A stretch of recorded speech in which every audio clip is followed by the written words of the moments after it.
Բարև պարոն Սողոմոնյան։ Մենք այսօր եթերում քննարկեցինք տարվա գլխավոր թեմաները, սկսված եկեղեցու վրա հարձակումներից իշխանությունների, վերջացած բանակցային գործընթացը եւ Ադրբեջանի նոր նախապայմանները։ Ձեր կարծիքը այդ ամենի վերաբերյալ։ Մեծ ուշադրությամբ լսել եմ, ինչպես մեր ավանդական ամփոփիչ եթերները եւս շատ եւ հետաքրքիր եւ բովանդակալից եւ կարծում սպառիչ եթերեր եւ քննարկումներ էին, շատ հետաքրքիր, ինչի համար ուզում եմ շնորհակալություն հայտնել եւ իմ ու ձեր գործընկերներին եւ հյուրերին, որոնք եկան եւ Սփյուռքի մեր մասնակիցներին, որոնք միացան ուղիղ եթերում, շատ շնորհակալ եմ, իրոք շատ բովանդակալից էր, ասեմ ավելին, փորձում եմ ընթացքում մտածել ինչն էր, որ չի ասվել, որ դրան անդրադառնամ եւ եթե այդպես էլ կանեմ, որովհետեւ ընդամենը 2-3 հանգամանք էր, որ կարծում եմ դուրս մնաց, ավելի ճիշտ գուցե ոչ թե դուրս մնաց, այլ ուղղակի ժամանակը չհերիքեց դրա մասին ասել, ես փորձեմ լրացնել։ Տեսեք, նախ եւ առաջ կարծում եմ ակնհայտ է եւ մեր այս վերջի քննարկումներն էլ են ցույց տալիս, այսօրվա գործող իշխանությունը Հայաստանի ամենաբացահայտված իշխանությունն է իր բնույթով։ Այսինքն երևի թե զգում եք, որ չկա օրինակ տարակարծություններ այն մասին, թե այս իշխանությունը լավն է թե վատ։ Ինչ օրակարգ է սպասարկում, այսինքն հացակցության մի մասը մոտ, բայց մյուս մասը մենք տեսնում ենք կարողանում է իշխանության դեր խաբել։ Օրինակ խաղաղության թեման, որը ճիշտ եք ասում, ես նկատի ունեմ, գիտեք ինչ տեսանկյունից, եկեք ավելի կոնկրետացնեմ։ Մի ժամանակ այսպիսի մի թեզ հայտնվեց, որի հետ բացարձակ համաձայն եմ, որ քաղաքական եւ էքսպերտային դաշտը կիսվել է ինտելեկտուալ մակարդակի եւ ինտելեկտուալ կարողությունների գծով։ Այսինքն այն մասը, որը սթափ է եւ հասկանում ինչ է կատարվում, եւ այն մասը, որը կամ օգտվում է իշխանության տարբեր ռեսուրսներից, կամ ուղղակի չի ուզում դրա մասին խոսել։ Ես այս մասի հատվածով եմ ասում, ակնհայտ է, որ տարակարծություն չկա, այսինքն բացարձակ հասկանալի է ինչով է զբաղվում իշխանությունը, մի ձևակերպում, որ չհնչեց, որ ես կուզենայի ավելացնել, ըստ էության այսօր հայ ժողովուրդը եւ հայկական պետականությունը սպասարկում է մի մարդու իշխանության մնալու գործընթացը։ Նույնիսկ երթակցում ասում, կառավարությունը ես եմ։ Ինքը հենց ասեց կառավարությունը ես եմ, մեծ հաշվով այն փուլը, որ մենք կարող ենք քննարկել 18 թվականից, ինչ որ ժողովրդավարություն կամ ժողովրդի իշխանություն, 3 միլիոն վարչապետ, այդ ամեն ինչը ավարտվել է եւ հիմա ընդհանրապես ասում եմ, մեր պետությունը սպասարկում է մեկ մարդու իշխանության մնալու գործընթացը, որ նա դրա համար պատրաստ է տարբեր միջոցների դիմել, դրանում ենք համոզվել, այ մեր գործընկերները եւ մեր հյուրերը այս ամբողջ ընթացքում դրա մասին էին խոսում, ես ուշադրությամբ հետեւում եմ հայկական ուրեմն եւ մամուլին եւ ուրեմն տարբեր լրատվամիջոցներին, այդ կարծիքը ուղղակի ամենուրեք է, ես կարծում եմ հենց դա է թույլ տալիս ասել, որ մենք գործ ունենք ամենաբացահայտված իշխանության հետ, այսինքն մենք լրիվ հասկանում ենք, թե ինչ է կատարում, սա առաջինը։ Երկրորդը, տեսեք, հետաքրքիր հանգամանք է, առաջին անգամ է, որ մենք գործ ունենք բացարձակ մեն իշխանության հետ։ Հայաստանի նորանկախ պատմության մեջ բացարձակ անձի մեն իշխանություն երբեք չի եղել։ Ես երկու բառով, որպեսզի երկար պատմական էքսկուրսներ չանեմ, երկու բառով ընդամենը Տեր-Պետրոսյանի ժամանակային վառ անհատականություններ, որոնք մեծ ազդեցություն ունեին իշխանության մեջ, Ռոբերտ Քոչարյանի ժամանակ կար քաղաքական կոալիցիա, այո, նախագահ կարծես գլխավոր, հա, դերակատարներ, բայց միևնույնն է, այնտեղ քաղաքական գործընթաց կար։ Չկար որևէ կուսակցություն, որը կարելի ասեմ մենաշնորհն էր։ Այո, իրական քաղաքական գործընթաց կար, Սերժ Սարգսյանի ժամանակ եւս կար ուրեմն կոալիցիա, այդ կոալիցիան նշանակություն ուներ, քաղաքական պայքար կար, հիշում եք, նույնիսկ տարբեր դիպվածներ կային, օրինակ Բարգավաճ Հայաստան կուսակցության հետ իրական քննարկումներ կային համադրության հետ կապված, հիշում եք, այսինքն այդ գործընթացները կային։ Հիմա մենք գործ ունենք մի դեպքի հետ, երբ որ մարդը ասում է կառավարությունը ես եմ եւ այդքանով կարծես թե բոլոր հարցերը փակված են։ Այս տեսանկյունն է, որի հետ մենք փորձ չունենք, մենք չգիտենք սրա հետ ինչ անել, բայց կարծում եմ 26 թվականի ընտրությունները այս հարցերի պատասխանը նաեւ պետք է տան։ Իհարկե, ինչպես եւ մեր գործընկերները, ես էլ հույս ունեմ, որ հայ հասարակությունը adekvat կերպով կարձագանքի իրավիճակին։ Եվ վերջապես մի հարց հնչեց, որին ես էլ կուզեի անդրադառնալ, ինչ պետք է իմանա մեր ընտրողը ընտրությունների գնալուց առաջ։ Ինչ պետք է նա իմանա իր ընտրության կարևորության մասին, հա։ Տեսեք, մենք հայտնվել ենք մի իրավիճակում այսօր, երբ որ մենք այդպես է ստացվել անընդհատ քննարկում ենք փրկվելու, ավելի քիչ տուժելու, ավելի քիչ չափով վատ ապրելու հարցերը։ Ցավոք այդպես է ստացվել։ Եվ դա տեղի է ունենում այն պատճառով, որ հայկական ներուժը բացարձակապես չի օգտագործվում, բացարձակապես։ Այսօր իրավիճակ կա Հայաստանում, որտեղ քաղաքական պայքարի են դուրս գալիս բազմաթիվ ուժեր, բազմաթիվ պարտադիր չի դրանք 4-ից 5-ից ավել լինեն, բայց նրանք ապահովում են քաղաքական ամբողջ բազմազանությունը։ Այսինքն մի կողմից կա Փաշինյանի իշխանությունը, մյուս կողմից կան հայրենասիրական ուժեր, դեմս, ասենք օրինակ նույն Հայաստան դաշինքի, կա խոշոր կապիտալի, հա, այսպես ասեմ, քաղաքական ուժ, դեմս Սամվել Կարապետյանի ձևավորվող քաղաքական ուժի, եւ ըստ ամենայնի կան նաեւ առանձին անհատների որոշակի փորձառություն ունեցող իրենց դիրքերում։ Բայց այսօր արդեն քննարկեցինք օրինակ Իշխան Սաղաթելյանի հետ եւ մյուս մասնակցի հետ հարցը, որ իսկ չկա վտանգ փոշիացման ձայներ։ Օրինակ հիշեցնեմ 21 թվականը, այն ժամանակ եթե մոտավորապես 20%-ը ձայների ընտրողները տվել են կամ ընդդիմադիր կամ պսևդո ընդդիմադիր, բայց ընտրողի պատկասությամբ ընդդիմադիր ուժի եւ այդ ձայները փոշիացել են եւ մեծ մասը անցել է իշխանության։ Այդ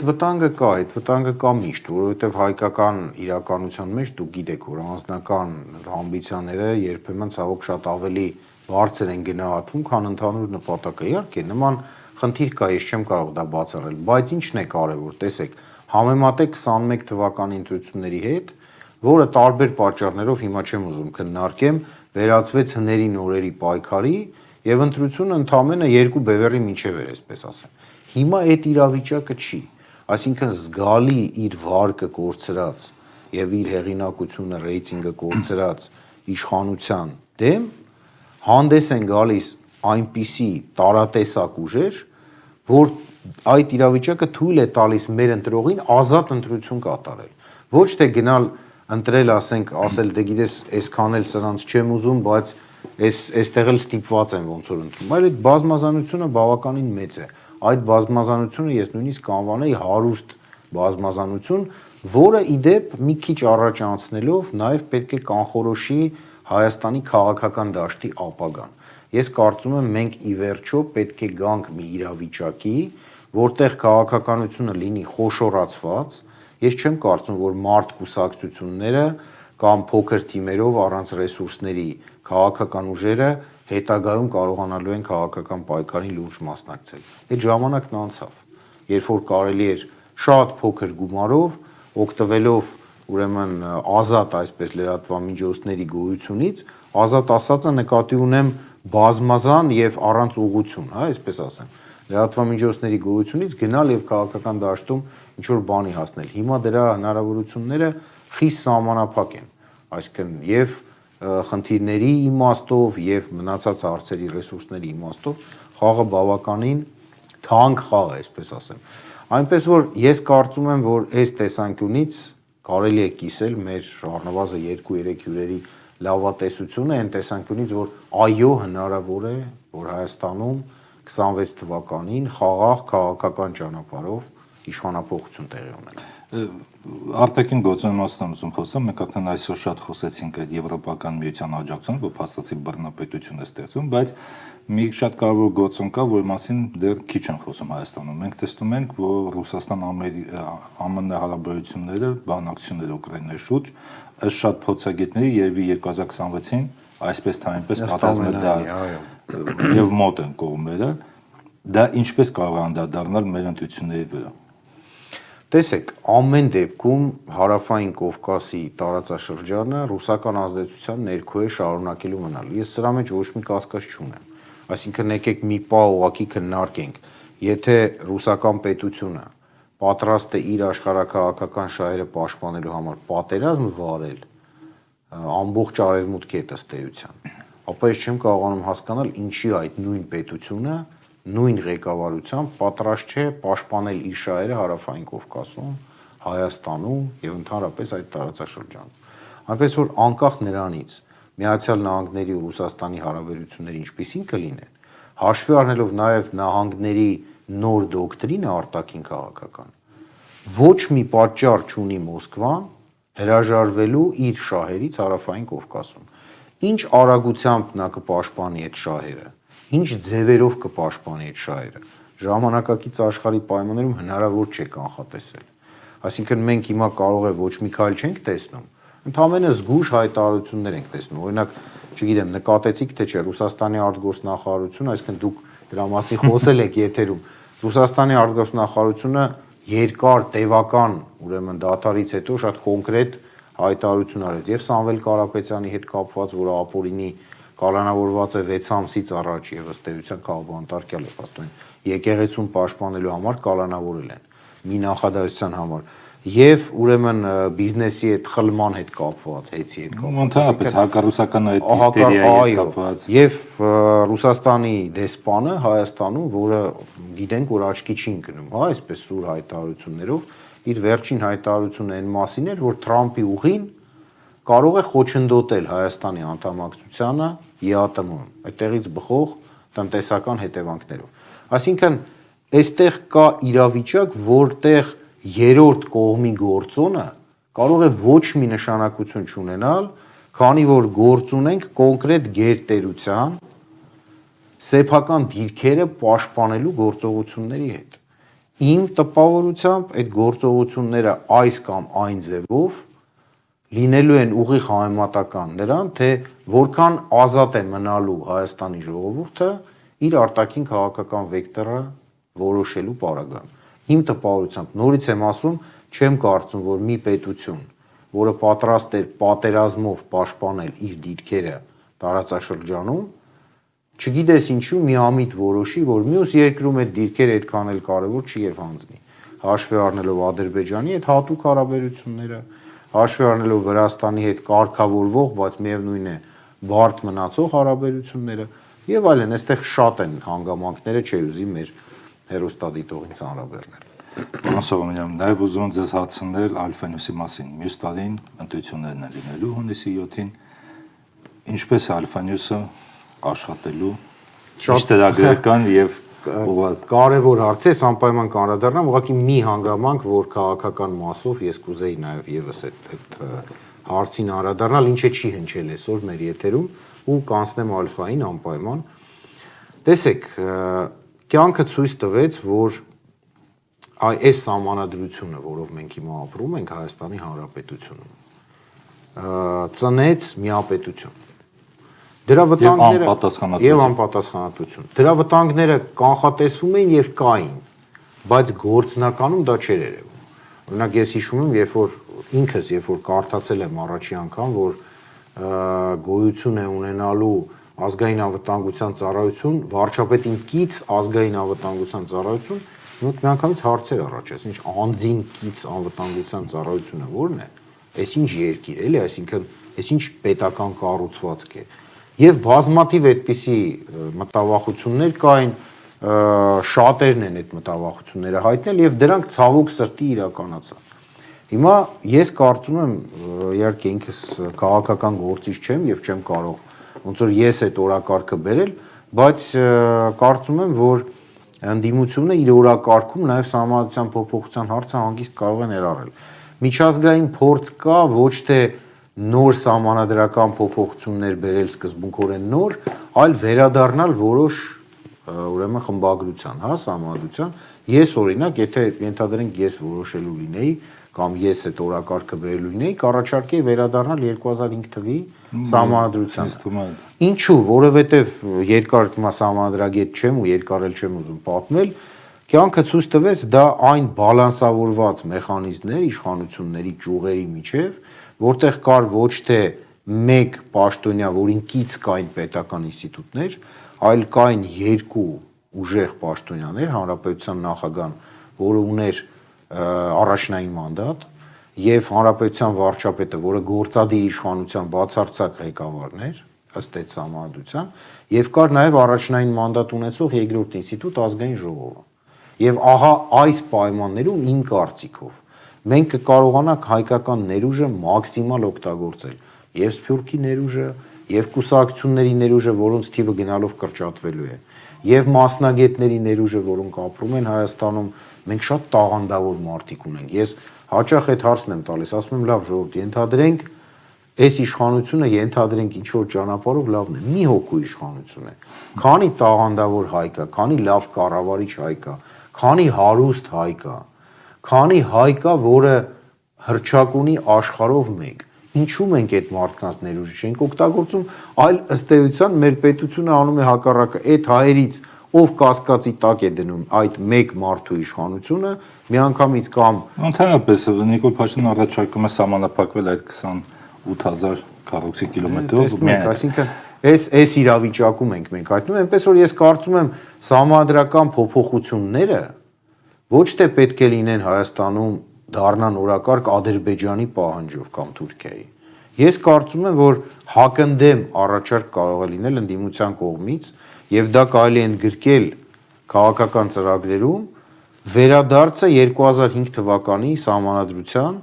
որը լայն հնարավորություններ է բացում քաղաքական համագործակցության համար բոլոր քաղաքական ուժերի եւ վառ անհատների համար։ Պարոն Սողոմոնյան, Երևանից հարց ունեն ինձ։ Միայն Երևանից չէ, Արթուր, մի քանի հարցեր ունենք եւ ինձնից երկուսը կառավարությունը ես եմ ֆրազով Նիկոլ Փաշինյանը ամեն ինչ որոշում է, բայց մենք գիտենք, երբ գալիս է պատասխանատվությունը կրելու պահը այդ որոշումների համար, ինչ է հետո տեղի ունենում։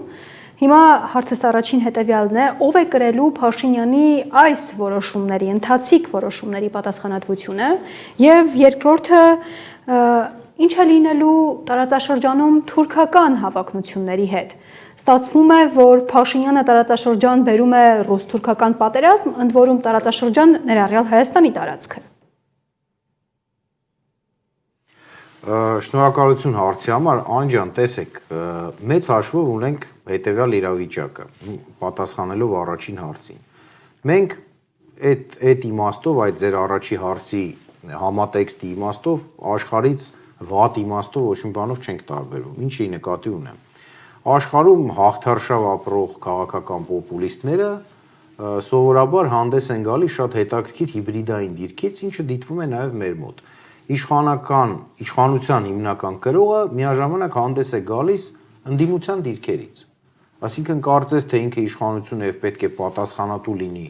այն ամեն ինչի համար, ինչ որ կատարվում է երկրում, բայց ինքը հանգիստ քննադատում է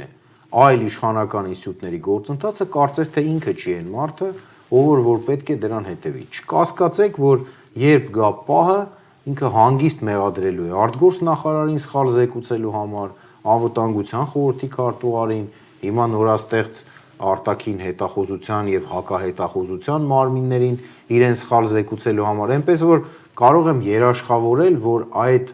մեղքը հաստատ համենայն դեպս հայտարարելու եւ ուրեմն ներկայացնելու տեսանկյունից հաստատ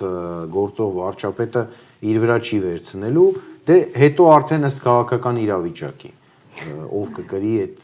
ուրեմն դեպքերի պատասխանատվությունը։ Այդ մասով կարող եք վստահ լինել, թե ինչ է կատարվելու։ Ինչ վերաբերում է երկրորդ հարցին, Թուրքիայի հետ կապված, տեսեք, շատ պատասխանատու պահ է։ Ռուսական աշխարհաքաղաքական հետաքրքրությունները Հայաստանում ձևակերպված են։ Կա ռուսական ռազմաբազա, կա ԵԱՏՄ, որտեղ Հայաստանը մասնակցում է եւ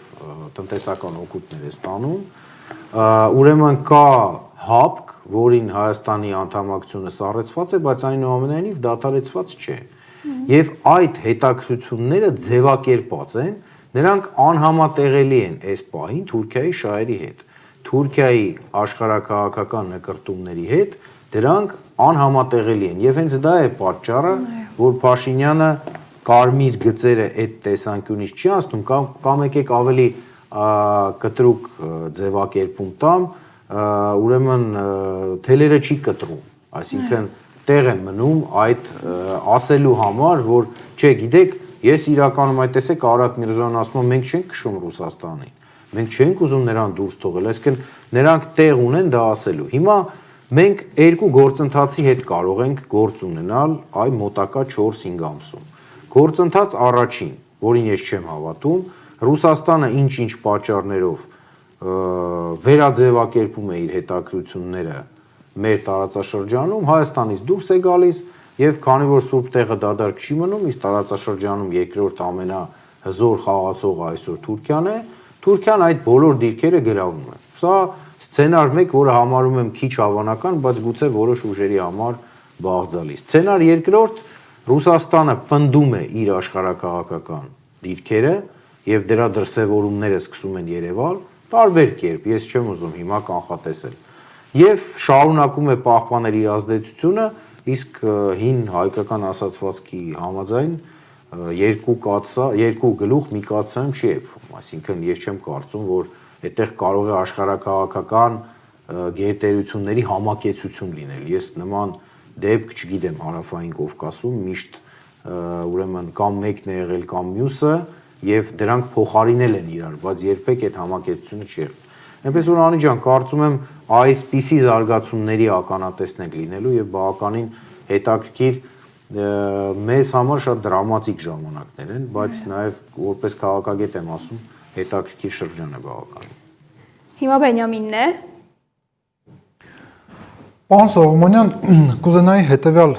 հարցը քննարկեինք, ընտրություններին այդքան էլ երկար ժամանակ չի մնացել եւ մինչ այս պահը Հայաստանում ամենակննարկվող թեմաներից մեկը դա ի վերջո ֆորմատն է մասնակցության, ընդդիմության մասնակցության մասին է խոսքը, արդեն այսօրվա մեր եթերի ժամանակ քանիցս սրան անդրադարձանք, բայց եթե փորձենք ամփոփել, երկու մոտեցում կա։ Առաջինը հետևյալն է, որ անհրաժեշտ է գնալ առանձնացված բևեռներով, այսինքն որ ամեն մի քաղաքացի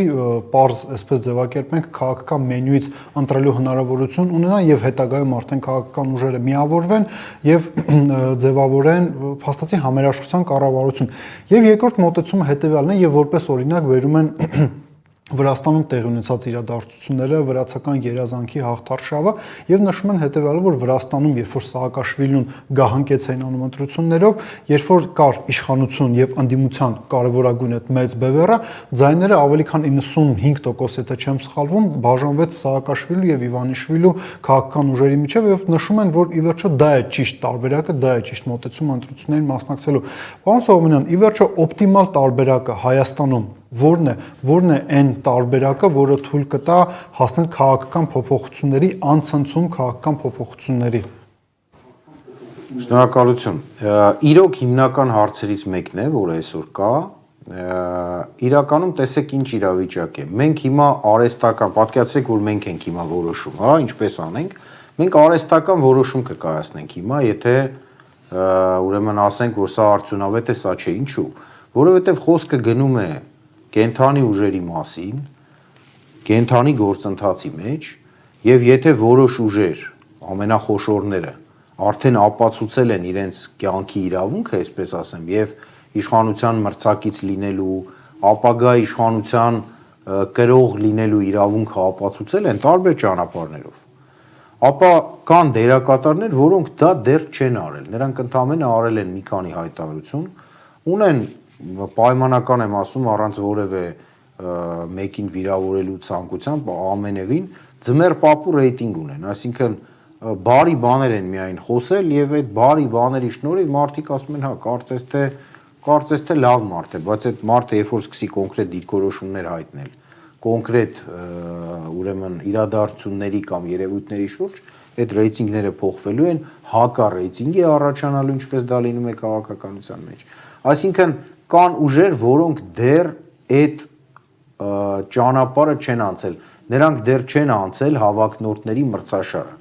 չեն հավաքել համապատասխան քաղաքական միավորներ, որպեսզի օրինակ խոշոր միավորները ասեն, գիտեք, այս ուժը փոքր է, շատ ռեսուրս չունի, բայց այնպիսի հեղինակություն ունի իր առաջնորդը, վաստակած, որ եկեք մենք առաջարկենք միաձուլումը։ Երկու տարբերակն էլ հիմա արդիական են։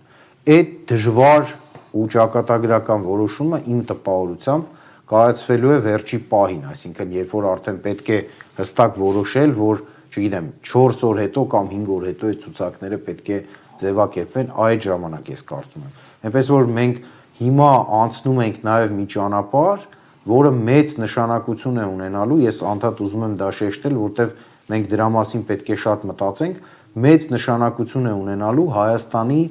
ապագա քաղաքական դաշտի ձևավորման տեսանկյունից։ Ի վերջո, գիտեք, այս իրավիճակը պետք է սպառվի, չի կարող այս իրավիճակը անդադ մնալ։ Հայաստանում նորմալ քաղաքական վիճակ չէ։ Չեն կարող լինել այսքան քաղբանտարկյալներ, կալանավորված ուրեմն արքիեպիսկոպոսներ, ուրեմն այս ամեն ինչը չի կարող անվերջ շարունակվել։ Մի մարդու իշխանություն Հայաստանում չի կարող երկար շարունակվել։ Եվ մենք հիմիկվանից պետք է այժմ այս այսօրվա դիրքերից պետք է հոգանք նաև վաղվա քաղաքական առողջացման մասին։ Այս ընտրություններում ընդդիմությունը միանգամից երկու ֆունկցիա ունի։ Նախ իշխանափոխության հասնել եւ երկրորդը հասնել այնպես, որպեսզի ոչ թե գալ եւ իշխել ավերակների վրա, այլ գալ եւ սկսել ձևավորել քաղաքական դաշտ, որը կբերի Հայաստանի որպես պետության առողջացման։ Միանում ենք նաև Լոս Անջելեսի մեր խմբագրությանը, Արթուր։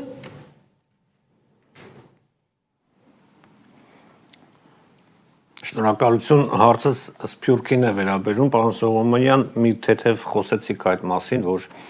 ունենք կադրեր, այո, մենք միշտ ասում ենք, որ եթե Ադրբեջանը ունի նավթ, մենք ունենք Սփյուռք, դա մեր գլխավոր կապիտալն է, բայց այդ կապիտալը, այսինքն Սփյուռքը զրկված է Հայաստանի կառավարմանը, նաև ընդհանրապես կառավարման գործընթացին մասնակցելու եւ այստեղ հաճախ խոսում են ընտրելու եւ ընտրվելու իրավունքի մասին, եթե նախկինում օրինակ կարողանում էին գնալ հյուպատոսություն կամ բացված տեղամասերում Հայաստանի Հանրապետության քաղաքացիները ընտրություններին մասնակցել, ապա այսօր այդ հնարավորությունը չկա, ել չեմ խոսում, որ ընտրվելու օրինակ երկքաղաքացիները, որոնք բնակվում են Հայաստանում, նրանք եւս ընտրվելու հնարավորությունից զրկված են, այսինքն տեսեք ամերիկյան կոնգրեսում երկքաղաքացիները կարող են ընտրվել, Հայաստանում չեն կարող առաջադրվել այդ ցուցակներում, պետք է հրաժարվեն իրենց քաղաքացիությունից կամ բարձր պաշտոն զբաղեցնել, այսինքն Հայաստանի եւ մեր ժողովրդի այդպիսի կապիտալ Սփյուռք ունեցող ազգերի համար ուղղակի շռայլություն է Սփյուռքին կտրել Հայաստանի կառավարմանը։ Արդյոք կարծում եք, որ պետք է այդ ուղղությամբ սահմանադրությունում ինչ-որ դրույթներ փոխել, որպեսզի վերականգնի Սփյուռքի ընտրելու եւ ընտրվելու իրավունքը, եւ երկրորդ հարցը ունեմ, առաջիկա ընտրություններին արդյոք ինչ-որ ծրագրեր ունեք մասնակցելու, դա լինի տեխնացու կամ որպես քաղաքական տեխնոլոգիաների փորձառու մասնագետ։ Արդյոք կան ինչ-որ ձևաչափով մասնակցելու ծրագրեր։ Շնորհակալություն։ Արտուր ջան, առաջի հարցից սկսեմ, ըստ ուրեմն հերթականության, Սփյուռքում ես ապրում ու ես էլ իմ այս բան ինչ որ իմաստով նաև Սփյուռքում եմ ապրում, Ալֆան զբաղվում է աշխարհարչակ հայերին նաև ռոպագանդելով, բոլորս տեսնում ենք, թե որքան տաղանդավոր է հայ ժողովուրդը։ Եթե աշխարհում կան տաղանդավոր ազգեր, մենք հաստատ այդ ցուցակում ենք։ Եվ այդ տաղանդները անտեսել, որովհետև դա խանգարում է մի մարդու Հայաստանում իշխանություն ունենալու, սա անթույլատրելի ճոխություն է։ Սահմանադրական մակարդակով է լուծումները գտնվելու, թե այլ տարբերակով։ Վստահ եմ, որ այդ լուծումները կան։ Մեծ Սփյուռք ունեցող ժողովուրդ ենք եւ կարող ենք մեզ թույլ տալ օրինակ, դա ունենալ երկպալատ խորհրդարան, որտեղ օրինակ սենատը ներկայացված կլինի ըստ Սփյուռքերի մեծության, ինչպես օրինակ նահանգներում է, ասենք կոնգրեսականների կամ սենատորների թիվը կապված է ուրեմն ընտրողների քանակից, այդպես ունենանք ըստ համայնքների մեծության սենատ երկպալատ խորհրդարան, որտեղ ստորին պալատը կընտրվի ուրեմն Հայաստանի տարածքից, իսկ վերին պալատը կձևավորվի ուրեմն Սփյուռքի կվոտաներով։ Բոլորովին հնարավոր տարբերակ, ես ընդամենը հիմա ասում եմ, ինչ որ մտքիս է գալիս ու որի մասին ժամանակին մտածում էի, չեմ քննարկել իրավաբանների հետ, բայց վստահ եմ, որ լուծումները կան։ Այդ լուծումները կան, որոնք թույլ են տալու մեզ ոչ միայն բազմազան ուրեմն կարծիքներ ու բազմազան քաղաքական տեսանկյուններ ունենալ երկրում, զարգացնելով եւ ժողովրդավարությունը եւ պետական ինստիտուտները, այլ նաեւ օգտագործել կիրառական, ոչ թե խոսել դրա մասին կամ ինչ որ ելույթներ ունենալ, կիրառական օգտագործել հայկական ամեն համայնքի ներուժը մեր ընդհանուր ազգային ծրագրերի լուծման պարագայում։ Ես վստահ եմ, որ սա հնարավոր է։ Սրա լուծումը մեր եւս տաղանդավոր իրավաբանները վստահ եմ կգտնեն։ Ինչ վերաբերում է ինձ, ճիշտն ասած, չհասցրեցի Հայկի հարցին պատասխանեմ ալֆայի հետ կապված, եթե պատասխանեի այդ հարցը դուրս կգար, ես ձեր թույլտվությամբ մեկից անցնեմ մյուսի։ Ես ծրագրեր չունեմ ընտրություններին մասնակցելու, որովհետև հիմա բոլորովին այլ ոլորտում եմ զբաղված։ Մի քանի օր առաջ այդ կապակցությամբ հարցազրույց եմ տվել եւ իմ հետագա պլանների մասին պատմել եմ։ Հիմա ավելի ստեղծագործական ու լրագրողական գիտական նաև աշխատանքներով եմ զբաղված, բայց իհարկե ուշադրությամբ հետևում եմ եւ շատ մեծ ուրեմն հետաքրքրություն ունեմ, որպեսզի Հայաստանում ամեն ինչ լավ լինի։ Այդ տեսանկյունից ինչքանով որ կարող եմ մասնակցել, իհարկե կմասնակցեմ, բայց անձնական մասնակցություն կամ առաջադրում կամ կուսակցության ցուցակ մտնել չեմ պատրաստում իրականում։ Հիմա ալֆայի Տիգրանը հարցնի, խնդրեմ։ Ես փորձում էի կարճ խոսել քաղաքականության մասին, բայց չստացվեց, խնդրեմ։ Քաղաքականության մասին կարճ խոսել չի լինի, ողջունում եմ, պարոն Սողոմոնյան։ Այսպիսի մի հարց ունեմ, մեր տաղավարում չեմ հիշում անցյալ տարի էր թե նախանցյալ տարի էր, դուք մի միտք արտահայտեցիք, որը հետո ընդհանուր տրենդ դարձավ, որ աշխարհը գնում է դեպի նոր աշխարհակարգ, բավականին հետո շատ փորձագետներ սկսեցին դրա մասին խոսել։ Հիմա կարող ենք ասել, որ 2026 թվականը լինելու է հենց այն թվականը, երբ որ մենք ունենալու ենք նոր Յալթա կամ նոր Օդեսա։ Շնորհակալություն Տիգրան ջան, ես իրականում այդպես եմ կարծել եւ ես կարծում եմ շատ գործոններ կային, որոնք ուղակի հուշում էին, որ այդպես է լինելու։ Եթե ռուս-ամերիկյան գործարքը, ինչպես Տրամփն է ասում, Ուկրաինայով կայանա եւ եթե խաղաղություն լինի, ուրեմն պատերազմը դադարի եւ Ռուսաստանը ըստ էության հասնի այն բոլոր նպատակներին, որոնք ձևակերպված էին այս հատուկ ուրեմն ռազմական գործողությունը սկսելուց առաջ, մենք անխուսափելի սկսում ենք ապրել նոր աշխարհակարգում, որտեղ նորից եմ ասում, դա ձևակերպված է նաև Միացյալ Նահանգների արտաքին քաղաքական նոր դոկտրինում, սա անխուսափելի է եւ Հայաստանը պետք է ելնի այդ նոր իրողություններից։ Այսինքն մտածել են մասին, որ սա նույն աշխարհն է, որը 20 տարի առաջ էր եւ պետք է այսպես լայն կոմպլիմենտար քաղաքականություն որը ուղղակի սխալ կլինի։ Սա գլխավոր ուրեմն եզրույթն է, որ մենք պետք է ֆիքսենք եւ որի մասին պետք է մենք ուրեմն եզրակացություն անենք։ Երկրորդը, տեսեք, ես կարծես իմ տպավորություններն եմ ձեզ ուզում ասել այդ հարցի կապակցությամբ։ Ես կարծեք թե վերադարձել եմ 88-89 թվական, հիմա հոգեպես ոչ թե Ղարաբաղյան շարժումի նկատի կամ Հայաստանի պատմությունը, ցավոք սրտի ոչ, բոլորովին հակառակը։ Բայց այն տեսանկյունից, որ ես հիշում եմ օրինակ, որ խորհրդային գաղափարախոսությունը սկսեց քանդվել, հենց գաղափարախոսությունը։ Այսինքն սկսեցին ասել, որ Լենինը իրականում սրիկա էր, որ իրականում նա հիվանդ էր, որ այդ հեղափոխությունը սխալ էր, որ ոչ թե կարմիր բանակներ ճիշտ, այլ սպիտակներն էին լավը։ Այսինքն կտրականապես հակառակն էր ասվում ու դու չգիտեիր այդ իրականության մեջ ինչ անել։ Այ հիմա նույնը տեղի ունենում դեմոկրատական ինստիտուտների հետ։ Այսինքն դուք պատկերացնում եք, դուք շատ լավ եք պատկերացնում։ Մենք այն սերունդն ենք, որ խորհրդային միությունից հետո փորձել ենք վերակառուցվել, որ այդ խոսքի ազատությունը, արևմտյան դեմոկրատիան, ժողովրդավարությունը, այդ ամեն ինչը ճիշտ է, գոյություն ունի միջազգային իրավունք, որ այդ միջազգային իրավունքը թույլ չի տա, որ այսպես լինի, այնպես լինի։ Այդ ամեն ինչը ուղղակի ջարդ ու փշուր է եղել։ Այսինքն մենք տեսանք Արցախի հայաթափում աշխարհի քար լռության ներքո։ Մենք տեսնում ենք քաղբանտարկյալներ աշխարհի քար լռության ներքո։ Մենք տեսնում ենք Հայաստանում քանի լրատվամիջոց է արդեն փակվել, քանի հեռուստատեսություն է փակվել Հայաստանում։ Այս վերջի 3-4 տարվա ընթացքում քար լռության ներքո։ Ես առիթ եմ ունեցել, գիտեք, քաղբանտարկյալների թեմաներով զբաղվել շատ երկար եւ ես հիշում եմ, որ Եվրոպայի խորհրդի խորհրդարանական վեաժողովի մոնիտորինգի խումբը եկավ, մենք հանդիպեցինք, շատ երկար պատմեցի, թե ուրեմն ինչու է ապօրինի նախագահ Քոչարյանի կալանքը, ամբողջը գրեցին, զարմացան, կանանցից մեկը հուզվեց, որ այդպիսի պայմաններում է Հայաստանի նախկին նախագահը, հետո մոնիտորինգի հանձնաժողովը զեկույց հրապարակեց, մեջը մի տող չկար։ Թե մենք չենք տեսնում ինչպես են այսօրվա խորհրդարանական վեաժողովի падգամավորները խուսափում Հայաստանի քաղաքաբանտարկելների մասին խոսելուց։ Մենք այդ սաղ տեսնում ենք, սա էլ է քանդվում։ Այս իմաստով էլ են նոր աշխարհակարգ։ Այն արժեքները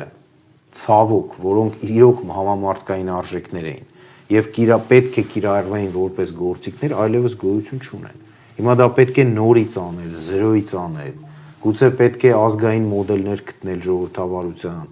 Գուցե պետք է այդ իրավունքների, մարդու իրավունքների պաշտպանության նոր ինստիտուտներ ստեղծվեն, հաշվի առնելով նոր աշխարհակարգը։ Ես հիմա դժվարանում եմ ասել, բայց որ 26 թվականը այդ իմաստով որոշիչ եւ այսպես լուրջ տարի է լինելու, դրանում էլ չեմ կասկածում։ Կտեղավորվենք 1 տարում, թե ոչ։ Հաստատ ոչ։ Հաստատ այս գործընթացը 3-4 տարի տևելու է, եթե ոչ 5-6։ Այդ ձևավորման տարին եւ սրանից մի 5 տարի հետո ալֆայի ամփոփիչ եթերում կասենք, որ արդեն հաստատ է նոր աշխարհակարգը ձևավորվում։ Չինաստան կա, Թայվան կա, Հնդկաստան կա, դեռ բազմաթիվ հարցեր կան։ Բայց վերադառնանք Alpha News-ի Ես էլ եմ կարծում դրա ժամանակն է։ Ես նախ ուզում եմ մեր եւ կոլեկտիվին եւ իմ գործընկերներին եւ մեր հեռուստադիտողներին շնորհավորել, որովհետեւ արդեն կարծում եմ բացարձակ ուրեմն փաստ է, որ Alpha-ն այսօր Հայաստանի լրատվամիջոցների ընտանիքում ամենակայացած, ամենահետաքրքիր, ուրեմն արագ զարգացող լրատվամիջոցներից մեկն է եւ եթե չլիներ այն ֆոնը, որ այսօր կա լրատվամիջոցների հետ, գուցե այս փաստը այդքան ցցում չլիներ, բայց մենք տեսնում ենք, որ շատ բարդ է այս պայմաններում մնալ, շատ բարդ է մնալ ազատ, շատ բարդ է մնալ հաջողակ եւ մեր մոտ դա ստացվել է, ինչի համար ես շատ շնորհակալ եմ ձեզ, իմ գործընկերներ եւ ուզում եմ իմ երախտապարտությունը հայտնել նաեւ մեր հեռուստադիտողներին, մեր սպառողներին, մեր օգտատերերին, այսինքն որոնք կարդում են մեզ տարբեր հարթակներում, դիտում են։ Մի անխուսափելի երևույթի ենք ուրեմն մոտենում, որը բնական է, ներքաղաքական հարցերի տեսակարար կշիռը Alpha-ն բնական է մեծանալու է, այսինքն մենք միշտ ոնց որ ավելի հայտնի ենք եղել տարածաշրջանային ավելի, այսպես լուրջ վերլուծություններով, բազմաթիվ ուրեմն անդրադարձներով, հիմա պարզ է, որ ելնելով գալիք ընտրություններից, դրանց մոտալուտ լինելուց եւ դրանց ճակատագրական բնույթից, մենք ավելի շատ ենք անդրադառնալու ներքին քաղաքականությանը, մեզ մոտ ավելի շատ քաղաքական գործիչներ են լինելու Հայաստանից, ինչը այնքան էլ հաճախ չէր պատահում, ավելի շատ ոնց որ էքսպերտներ էին, մասնագետներ էին, քաղաքագետներ էին, բայց դա էլ ժամանակի ընթացքն է եւ կարծում եմ, որ այդ քննությունն էլ մենք կանցնենք, մեր բոլոր ֆորմատները այնպիսին են, ինչի համար եւս շնորհակալ եմ մեր գործընկերներին եւ մեր մասնագետներին, դրանք թույլ են տալիս այդ վերաձևակերպումը, այսինքն մենք այս մոտակա 6 ամիսը ուրեմն ուշով հետևելու ենք ներքաղաքական զարգացումներին եւ մեր բոլոր հնարավորություններով փորձելու ենք դրանք լուսաբանել, ընտրողներին հասցնել տարբեր քաղաքական ուժերի կարծիքը, դիրքորոշումները եւ այլն եւ այլն։ Այնպես որ արժևում բավականին մեծ հետաքրքիր աշխատանք է, մնում է ինձ միայն հուսալ, որ շրջանը կանցնի առանց կատակլիզմների Հայաստանի համար։ Մնացածը մենք կանենք ինչ որ մեր ուժերից մեր ուժերում է եւ ինչ որ մեր հնարավորությունները ներում են մեր հեռուստադիտողներին մեծ շնորհակալություն։ Շնորհակալություն։ Ես եմ շնորհակալ։